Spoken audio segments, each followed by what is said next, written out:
Welcome to the Dropship.com podcast. Today, we're bringing you more e-commerce insights, dropshipping strategies, and all the inspiration you need to grow your business. Whether you're a beginner or a pro, this podcast is your one-stop shop for success. Ready to roll? Here are your hosts, Ava and Noah.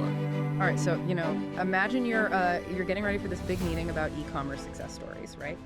And you need that one example. One that blows everyone away. Exactly. Well, I think we might have found it. We're diving into the story of Dakota Morse. This guy built a $10 million business on Amazon. And get this, he did it selling emergency food and doomsday prepper supplies. Talk about a niche market. Seriously. We've got some excerpts here from an article called Doomsday Prep to $10 Million, Dakota Morse's Amazon Empire. It's fascinating stuff. It really is. His journey is, it's pretty incredible. Absolutely. So he built this whole empire selling survivalist gear on Amazon. What's the secret sauce? There's got to be more to it than just luck, right? Oh, yeah, definitely not. One thing the article mentions is that he actually worked at Amazon before starting his own business. So he already knew how the platform works, all the algorithms, all that stuff. So he had that insider knowledge. Right. But he didn't just stop there. He used tools like Jungle Scout to see what was already selling well in the emergency preparedness market. He was looking for, those little pockets within that niche that weren't too crowded yet. So he's like finding those gaps? Exactly. High demand, but low competition. That sweet spot. Got it. So he's combining insider knowledge with data-driven insights. I like it. Now, was he always into prepping, or was this purely a business opportunity? It seems like it was kind of both. The article says he's always been into prepping, so that personal passion was there. Okay. But he definitely approached it from a strategic angle, too. That makes sense. So, okay, he's got the data, he's got the passion, but how do you even stand out on Amazon? It's like a jungle out there. Seriously. Everyone's fighting for attention. Exactly. So what was his move? Well, initially, he actually made kind of a rookie mistake. He went with this super cheap DIY design for his product packaging. It just didn't really work. Yeah, I've been there. You think you can save a few bucks and design it yourself? Yeah, but it shows, the article talks about how he quickly realized that professional branding was essential. Of course. So he invested $2,000 in a design that really captured that whole outdoorsy prepared vibe.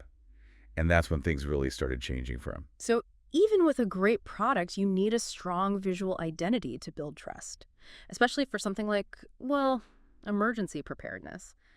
I guess the question is branding that important in every single field? I think it plays a pretty big role in most. Think about it yourself. How much more likely are you to trust a product if the packaging looks professional? Totally. It's that first impression. So Dakota's got his branding down. What's the next step? Well, he knew he had to figure out how to actually make and ship all these products, right? So he could meet the demand. Yeah.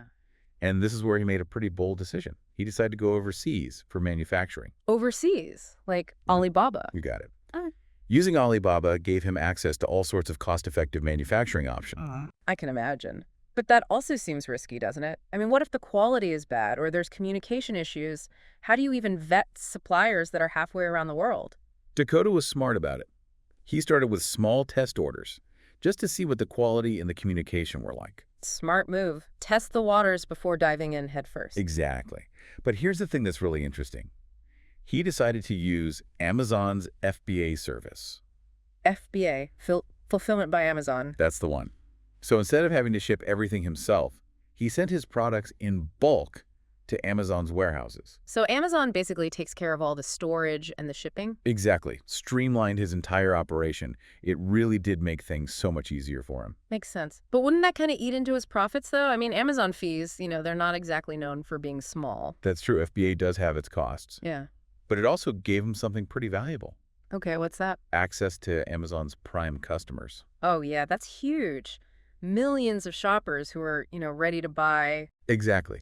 And those prime customers are more likely to come back for more because, it's just so easy. I see. So even with the fees, he's tapping into this huge pool of loyal customers. Right. It's a trade-off. Gotcha. So, okay, he's got his niche, he's got his branding figured out, his manufacturing is running smoothly, and he's using FBA for fulfillment. What kind of results did he see after all of that? Well, get this. In his first month, he brought in $31,000 in revenue. Whoa, seriously? Yep. And by the end of his first year, he hit $1.1 million. That's incredible. But I mean, like you said, Amazon takes their cut. Plus, he's got all the other costs like manufacturing and shipping. So it's not all profit. Right. Not all profit. Especially in the beginning, he was working with pretty slim margins. I bet.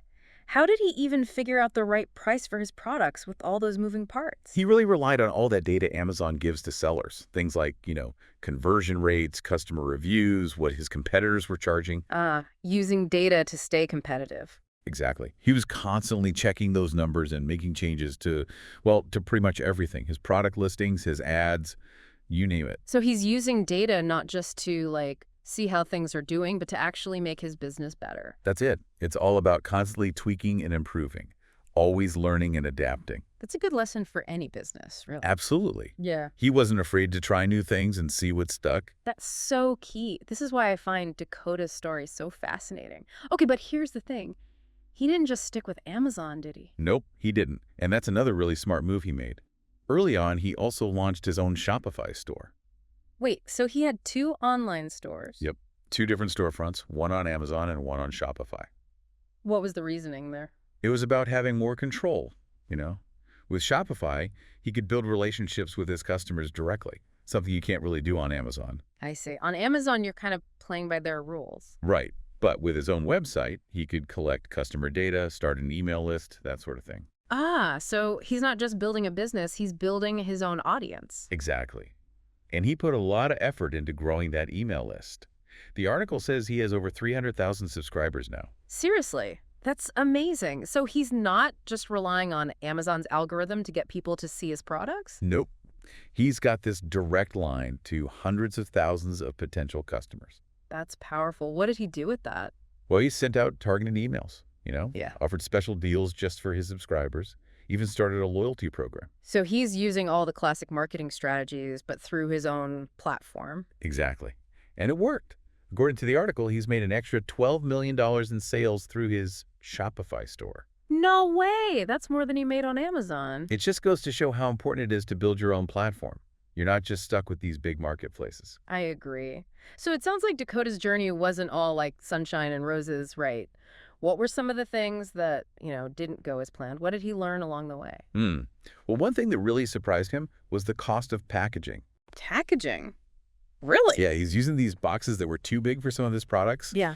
And ended up costing him a ton in shipping. Oh, wow. So even something like the size of your box can make a big difference. Absolutely. Every detail counts. And another thing he learned the hard way was how important it is to protect his ideas. You mean like his intellectual property? Right, exactly. Okay. There was this situation where one of his manufacturers, the one overseas, started selling a product that was basically identical to his. Ouch. That's got to be frustrating. It was. He learned that he really needs to have those, what are they called?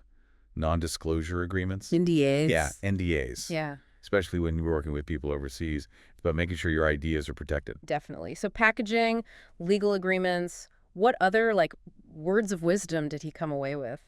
His biggest takeaway, and I think this is really important for anyone to hear, is don't wait for everything to be perfect before you start. Oh, yeah. I know that feeling.